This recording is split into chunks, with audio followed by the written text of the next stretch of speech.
بسم الله الرحمن الرحيم إن الحمد لله نحمده ونستعينه ونستغفره ونعوذ بالله من شرور أنفسنا ومن سيئات أعمالنا من يهده الله فلا مضل له ومن يضلل فلا هادي له وأشهد أن لا إله إلا الله وحده لا شريك له وأشهد أن محمدا عبده ورسوله أما بعد. Continuing with the book of Imam al-Sa'di rahimahullah, his book بهجة قلوب الأبرار وقرة عيون الأخيار, which is a book of comprehensive hadith. Imam al-Sa'di, he tried to put together the hadith that were jami' or jawami', meaning they were comprehensive, covering many different aspects. So hadith number 20, عن أبي هريرة رضي الله عنه قال قال رسول الله صلى الله عليه وسلم لا يقبل الله صلاة أحدكم إذا أحدث حتى يتوضأ. That Abu Hurairah رضي الله عنه reported that the Prophet صلى الله عليه وسلم said that Allah subhanahu wa ta'ala does not accept the prayer of any one of you if he does hadath until he makes wudu. What does the word hadath mean? إذا أحدث. Hadath. Do you know? What is the meaning of the word hadath? Hadath is a state of the body. It is a state of impurity that prevents someone from praying or making the salah or anything similar to it, like tawaf and so on. So hadath is a state of the body. How does someone get into the state of hadath? He does certain things that basically make him impure or break his wudu, basically. Such as what? What are the things that break wudu? Breaking wind. Sleep will come to. Going to the bathroom, urinating, defecating, and so on, right? So the things that break the wudu are urinating, defecating, breaking wind. Then there's the issue of sleep. What type of sleep breaks wudu? Deep sleep. The sleep where someone is not aware whether they lost their wudu while they were sleeping or not, meaning deep sleep. Why do we say it's deep sleep and not any sleep? Because it's authentically reported that once the Sahaba were waiting to pray Isha, like we were praying Isha, the last prayer, and the Prophet ﷺ, sometimes he would delay the Isha prayer until very late, and he in fact recommended that the Muslims pray the Isha prayer late, meaning towards the middle of the night, late in the night. Okay. So once they were waiting for the Prophet ﷺ to come out and lead the prayer, and they were sitting in the masjid, and some of them began to nod off while they were waiting. So they were sitting and their heads were falling down and they were drowsy. So now they were sleepy, but they were not so in such deep sleep that they would not be able to tell whether their wudu had broken or not. So they were sleeping, as unfortunately many of the Muslims do in Jum'ah, in the khutbah, especially the one who is up here. He can see everyone. So he can see all the people. There are many people, unfortunately, wallahu al-musta'an, they are sleeping during the khutbah. So you see them, maybe from the back you don't see, but they are like this, asleep. So the point is that this sleep, does this sleep break the wudu? As long as a person can sense if he lost his wudu, then it does not break his wudu. But some people, even while they're sitting, you can hear them snoring. If this is the case, they're in deep sleep even while they're sitting, and they would not be able to tell if they broke their wudu. The wudu is broken. They have to go and remake their wudu. This clear? So sleep to the point that you cannot tell whether your wudu was broken or not, this deep sleep breaks your wudu. If it's light sleep where you are aware of what's happening, you are aware of what's happening to your body as well, then it doesn't break your wudu. When I was in university, we had one professor, he was a very boring guy. So he used to put many of us to sleep. We had one student, we used to joke about him, that when the professor turns his back to the students, is writing on the board, he's asleep. As soon as the professor turns to speak to the class, he can sense the professor's turn, he wakes up. Then when he turns his back, he goes back to sleep. So if a person is like this, then his wudu is not broken. But if he cannot tell, then the wudu is broken. This clear? This is number 4. What else? Yeah, eating the meat of the camel specifically. Cows are okay, goat is okay, lamb is okay, but specifically the camel, the Prophet ﷺ, he said, تَوَضَّأُوا مِنْ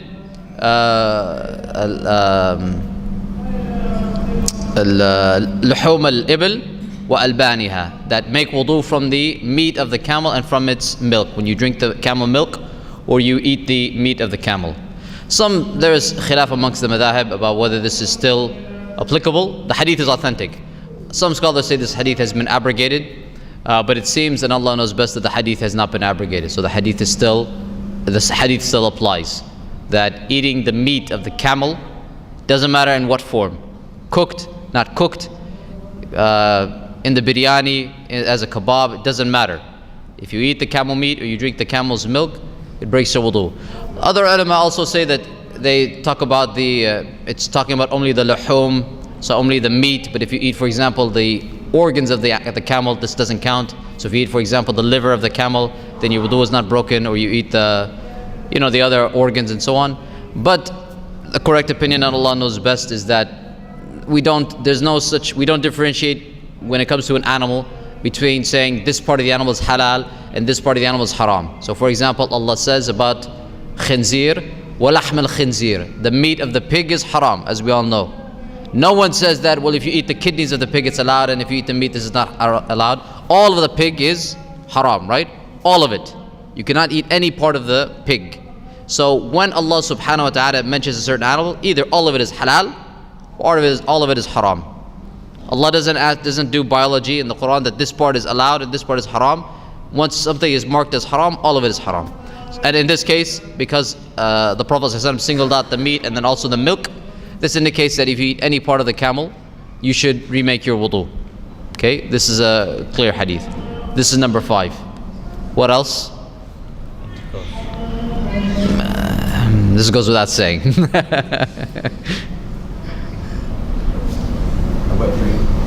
Yeah, if you have anything that comes out of the private parts, even if it's not urine or waste, these things all break your wudu. So anything that comes out of the private parts breaks the wudu. That's correct. The last one is that specifically for men, if they touch their private parts, there's khilaf about whether it breaks the wudu. Ibn Taymiyyah is of the opinion that it is recommended, mustahab, that you should make wudu whenever this happens. So regardless, if you touch your private parts, you should make the wudu again. It's recommended to make the wudu again, okay, to be on the safe side. As for things that don't break the wudu, for example, there are some ulama that mention vomiting. Vomiting does not break the wudu. There's no evidence to show that if you vomit, your wudu is broken. So if somebody vomited, for example, regardless when it comes out, inshallah his wudu is sound. Likewise with bleeding. Many people ask about the bleeding. Bleeding also, there's no evidence to indicate that it breaks the wudu. Okay, and even several of the Sahaba, it is recorded that they were wounded in battle, and they would be praying in the prayer while the blood was coming out of their wound. So while they were praying, they were bleeding, and they continued to stay in the prayer. So this shows also that bleeding, regardless whether it's a small amount or a large amount, it doesn't break the wudu. This clear? So using the bathroom, breaking wind, deep sleep, eating the camel meat, these are the main things that break wudu. And then also, if a man touches his private parts, it's recommended to make wudu. So the Prophet ﷺ said that Allah does not accept the prayer of one of you if he does one of these things that we mentioned, and he enters into the state of Hadath, of impurity, حتى يتوضأ, until he makes wudu. So then when he makes his wudu, then again he's in the state of purity. And if he doesn't have the water to make wudu, or he's not able to make wudu, then he can do what? Tayammum, which is purifying from the earth, right? Using the dirt or the dust to enter into a state of purity. Then the next hadith, عن عائشة رضي الله عنها قالت قال رسول الله صلى الله عليه وسلم عشر من الفطرة. Aisha رضي الله عنها, she reported that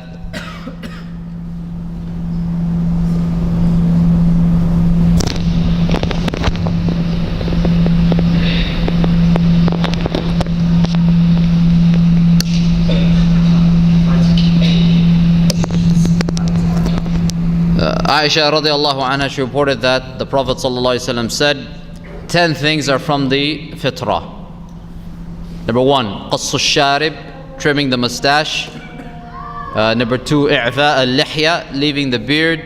Number 3, as-siwak, using the miswak. Number 4, istinshaq al-ma, taking the water into the nostrils. Number 5, waqassu al-adhafir, or trimming the nails. Number 6, ghusl al-barajim. Barajim are the knuckles, or between the fingers. So washing in between the fingers. And included along with this is, for example, cleaning the ears, if there's wax in the ears, or also in the nostrils. Any place where you can have dirt build up, washing this is from the fitrah. That's number 6. وَنَتْفُ الْإِبْطِ, and plucking out the armpit hairs. Number 8, وَحَلْقُ الْعَانَةِ, shaving the pubic hairs. Number 9, وَانْتِقَاصُ الْمَاءِ, يعني الاستنجاء, and then pouring water on the private parts. So how many do we have? How many do we count? No. 9, right? We have 9 so far. So the Rawi, the narrator, he said, وَأَنَا نَسِيتُ الْعَاشِرَةِ, I forgot the 10th. But he said, well, so what is the 10th? Anyone know? Does anyone remember the list? It was too many. What's the one that we've left out? Circumcision. Okay, so the Rawi, the narrator, he said, أَنَا وَنَسِيتُ الْعَاشِرَةِ إِلَّا أَن تَكُونَ الْمَضْمَضَةِ. The narrator, he said, I forgot the 10th, but perhaps it is madmada. You know madmada? When you rinse the mouth. You put the water and you rinse the mouth. But Al-Qadi Iyad, another scholar, he said, وَلَعَلَّهَا الْخِتَانِ الْمَذْكُورُ مَعَ الْخَمْسِ وَهُوَ أَوْلَى. But perhaps the 10th one is khitan, meaning circumcision. Because this is what is mentioned in another hadith when the Prophet ﷺ said, Al-fitratu khams, that the fitrah is 5 things. Al-khitan, circumcision. Wal-istihdad, meaning you shave the pubic hair. Taqlim al-adfar, trimming the nails.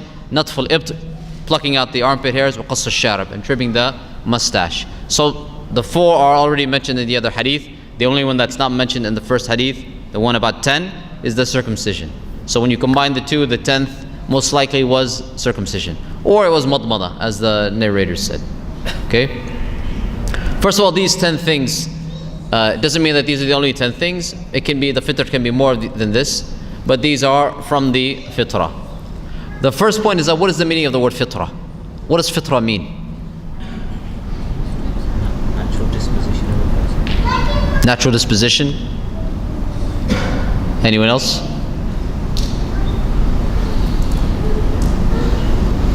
Okay, there's khilaf amongst the ulama, amongst the scholars. Some of them said that it means sunan al-anbiya, that these are the sunan, or the traditions of the prophets. Not only our Prophet ﷺ, but of all the prophets. That all of the prophets, these are the things that they used to do themselves.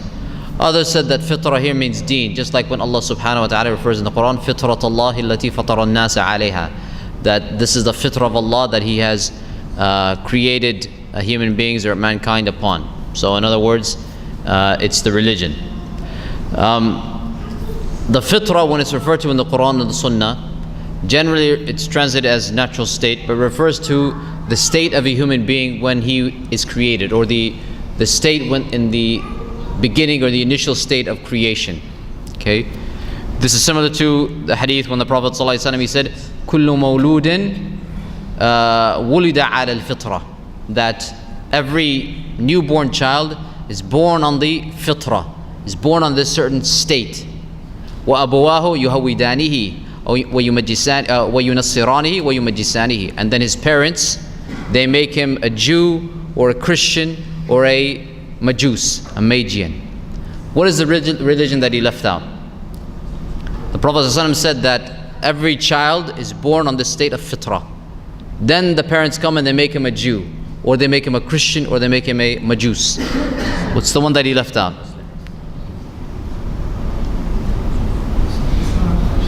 Muslim. He didn't mention Muslim, didn't mention Islam. Why? Because the parents don't change him or don't make the person into a Muslim. The person's already born on that state of fitrah. And then the Prophet ﷺ, he explained in the rest of the hadith, he said, just like if you have the animal, if you have in the, I don't know what they do now, I think they just use tags, but in the old days, if you have the cow or the goat or the sheep, they used to brand it. Branding, you take the hot metal, it has a certain sign, and you brand it. You put on the skin of the animal to brand it. Now everyone knows this is your cow, this is your flock, this is your herd, right? If you take the cow and you brand it, then the cow gives birth. The calf, when it gives that comes out, does it have the brand? No. The calf is without any brand. It's pure. You put the brand on the mother, but when the baby comes out, it's still without any brand. Likewise, the parents, they may have the brand of being a Jew, or the brand of being a Christian, or the brand of being some other religion, but when the children come out, they come out on Islam. That's why the Prophet ﷺ, he didn't mention the parents making the child Muslim, because when the children are born, they're already born on the state of fitrah. Fitrah meaning that there is a natural inclination of the child, of the human being, to worship Allah subhanahu wa ta'ala. That every human being deep down inside, they recognize that they have one creator and one Lord and one master. Everyone has this. And then over time, this natural state is distorted by the parents, or it can be by others, by society, by the teachers in the schools, by other people. So the natural state then becomes corrupted. Is this clear?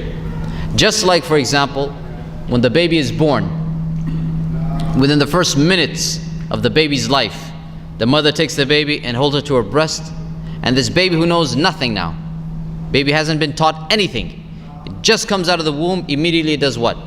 It knows to suck, right? It knows immediately to take the milk. It just comes out, it cannot even see. You know, the baby when it's born, it cannot even see, right? It's not blind, but it has difficulty seeing. But this baby, he doesn't even know anything of the world, but when he's put near the breast, immediately he knows what to do. Allah has put in its fitrah, its natural state, He has taught it that when you come into contact with this is what you do. It already has this inclination to suck on the breast. Is this clear? And so likewise, the soul, the natural state of a person is to naturally worship Allah subhanahu wa ta'ala. Just like the baby, naturally if you left it alone, it will suck. Likewise, if you took a human being, you left him alone without any influence, it would grow up worshiping Allah subhanahu wa ta'ala, recognizing that it has a creator. And this is why some of the Sahaba, even before the Prophet ﷺ began his message, they already knew that Allah subhanahu wa ta'ala was their creator, and they knew that shirk was completely wrong. So for example, Abu Dharr radiallahu anhu, even before the Prophet ﷺ, or even before he heard of the Prophet's call, he used to worship Allah subhanahu wa ta'ala. And he used to realize that worshipping the idols was pointless, because these things are just rock and wood and stone. So he used to worship Allah, but he didn't know how to worship Allah. He didn't know how to pray. So what did he used to do? He used to face in whatever direction he thought was right, and he would say or praise Allah in whatever way he could. So he had the fitrah, that he knew that I have to worship Allah, but he didn't know how to worship Allah. And this is the purpose of Islam, that Allah subhanahu wa ta'ala sent down through the Quran and sent down through the Sunnah of the Prophet ﷺ, teaching us how to worship Him. We already have that natural state inside of us, but then Allah showed us how, the details of how to worship Him and please Him. So this is the fitrah, the natural spiritual state of a human being. That spiritually, every human being is born pure. This is one aspect of the fitrah. But there's a second aspect of the fitrah which is talked about here, which is the natural physical state. So naturally, spiritually, people are pure. They are born pure. Then they become impure during shirk and sins. So spiritually they are one state of purity. But then there's also a physical state of purity. What is that physical state of purity? These things that are mentioned here, these 10 things. Such as the circumcision, trimming the nails, the pubic hair, and so on. These are aspects of the physical purity of a human being. This clear? So the fitrah is actually two things. The spiritual state, and then also the physical state. So what about the physical state? These things here that every Muslim should be doing, such as trimming the mustache. Trimming the mustache here means, there's khilaf amongst the scholars about how much you trim. Some recommend you shave the whole thing. Others said you don't shave it, you just trim it. But most say you simply trim the mustache to the point that the lips are visible. So the mustache should not be over the lips. You trim it so that the lips are visible. Okay, but there should still be some mustache there. Imam Malik rahimahullah was very strict about this, that he used to say that he used to be very against anyone shaving the mustache, and he used to actually order for them to be punished if they shave the whole thing off. But anyway, there's khilaf about the mustache. The point is that it should be trimmed to the point that you can see the lips. Likewise, when it comes to, for example, the plucking the armpit hairs, if we take it literally, nut means to pluck out. But the ulama, they say that if somebody cannot handle it, I think none of us can handle it, then you are allowed to trim or shave the hairs. Once Yunus ibn Abdul Ala, he entered upon Imam al-Shafi'i. He found Imam al-Shafi'i with the razor shaving the armpit hairs. So Imam al-Shafi'i, he said to Yunus that I know that the sunnah is natf al-ibt, that you should pluck it out, but I can't take the pain. Khalas, he used the razor. So if it's good enough for a Shafi'i, it's good enough for us. So don't worry, and even though the hadith says plucking, you're allowed to trim in any way you like. You shave or you cut, you don't have to necessarily pluck. Also, the other things that are mentioned here, like trimming the nails, the pubic hair, making using istinshaq, taking the water in the nose, all these things we all do as part of the wudu. The one thing that is probably abandoned these days is the beard, i'ful lahya, and this is part of the fitrah, one of these things here. So many Muslims, you will find they do all of these 10 things. They do the circumcision, they clean their body, they remove the hairs. The only part of the fitrah that they are abandoning is the lihya. About the lihya, about the beard, there are many hadith of the Prophet ﷺ talking about the beard.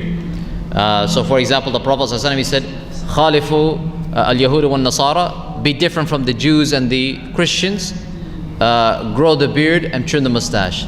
Likewise, in another hadith, he said, khalifu al-Majus, look different from the Majus, the fire worshippers, grow the beard and trim the mustache. And likewise, khalifu al-Mushrikeen, be different from the idol worshippers, grow the beard and trim the mustache.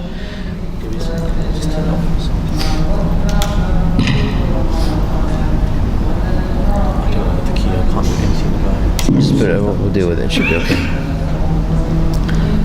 Now about the beard, the Prophet ﷺ, he used several different words to talk about the beard. Anew, he says that the Prophet ﷺ, he used the word ufu, leave the beard, awfu, arkhu, arju, waffiru, and all of them have the same meaning of basically leaving the beard and not to touch it. Okay, so Anew and many other scholars, they are the opinion that the beard should be left alone. It should be left to be grown as is. If it grows, some people that cannot grow the beard, and khalas, it doesn't grow, it doesn't grow. Others, if they can grow the hair, it should be grown and untouched. Some people raise the point about trimming the beard. Is it allowed to trim the beard or not? Some ulama or some madhahab, they say that it is makruh, it is disliked to trim the beard. However, it is authentically related from the Sahaba that they used to trim their beards both when they would go for Umrah and Hajj, and then also some of them would do it outside of Umrah and Hajj. But when they would trim it, most of the narrations mentioned that they would take a handful, qabda, and then they would trim what was below the qabda. So generally, the Sahaba, even those who would trim it, their beards were what we would today consider long. So the point is that, this is my view, short beard, long beard, as long as you have a beard, and this is the sunnah of the Prophet ﷺ. So too many people, if you have a beard and you want to trim it, khalas, better to have a trim beard than no beard. So I know some people want to be fashionable and they want to keep the beard in style. Be my guest, keep it in style, but as long as you have some beard on the face. The important thing is not to shave the beard, because this is I don't want to say ijma', but the vast majority of ulama say that it is not allowed to shave the beard, that it's haram to shave the beard, not because of this hadith specifically, but because of the many other hadith where the Prophet ﷺ ordered for the beard to be grown as a sign of a person's Islam. And also there's a point here about why did the Prophet ﷺ establish this, or why did he encourage the beard so much? Part of it is that it's a sunnah of the Anbiya, that the Anbiya had the beard. But part of it is also that the Prophet ﷺ wanted to establish an identity for the Muslims. He wanted the Muslims to have an identity not just spiritually, but physically. That when people would see a person, they would see how, not just his character, but from his physical appearance even, people would realize right away this person is a Muslim. And then from his appearance, they would know that if this is a Muslim, this person will be honest. This person will be just. This person won't cheat me. This person won't abuse me. He won't oppress me. So when people see this outward identity of a Muslim, this outward character, and then also they see the inward character of a Muslim, then they put the two together and they realize what Islam is. That the Muslims are these people who, yes, who have beards and trim their mustache and do all these things, but they're also the people who are honest and fair and just. So, many of us, we may do one aspect and we leave the other. So some of us are very honest and we shave our beards. Some of us, we keep our beards and we're not ethical, we're not honest. The true Islam of the Prophet ﷺ, his true sunnah is to combine both. That we have the outward appearance of a Muslim, but then also as important, we have that inward character of a Muslim. So that people, when they see the beard, they know these are the people who will help me and support me and be just to me. This clear? So for example, you're on the plane, you see some old woman with the suitcase trying to go up the stairs. She should always see that she should know, the one with the beard, he's the one who will come and help me. That one with the beard, he will come and say, let me help you with your bags. You see some woman or some person, elderly person, weak person, struggling with one thing or the other. They should know, oh, here comes the person with the beard, this one will help me. You understand? Someone goes into the shop, he's doing business, he's selling something to someone. The customer comes in with the beard, he knows this person will be honest, this person will not cheat me. You understand? You with me? So it's important that this is not simply something that is trivial or a small aspect of Islam. This is something that the Prophet ﷺ wanted for his followers, that they have an identity inwardly and outwardly. That the Muslims are known for their ethics, for their character, and also for their outward appearance. So people know this is a Muslim. It shouldn't be the case that people walk on the street, oh, I didn't know you were Muslim. This should never be the case. The person should be known as a Muslim wherever he goes. Wherever he goes. Not just based on his character, but also on his physical appearance. One last point about the beard. I don't know if I'll get in trouble with the sisters, but anyway, I'll say it. Ibn al-Qayyim rahimahullah, he asked in his book Miftah Dar al-Sa'ada, he was sitting thinking about the creation of Allah, and he wrote many different things talking about meditating about the creation of Allah. So one of the things he says is, why is it that Allah has created the men with the beards and the women, they don't have facial hair? Why would Allah select men and give them the beard, but then when it comes to women, they don't have any facial hair? Because we all have hair on our heads, we all have the pubic hair, we have hair everywhere else. It's the same between men and women. The one thing that's different is that the men have the facial hair and the women don't have it. Why would this be the case? It's soft and attractive. Okay, so part of it is that for the woman to be attractive. Men don't like to kiss hairy faces, right? This is true. Even the homosexuals, they shave, right? Most of them, they shave. So it's fitrah. Men don't like kissing the hairy faces. But why would Allah subhanahu wa ta'ala select one for the hair and the other without the hair? But we already, even without the beard, we know this is a woman, this is a man.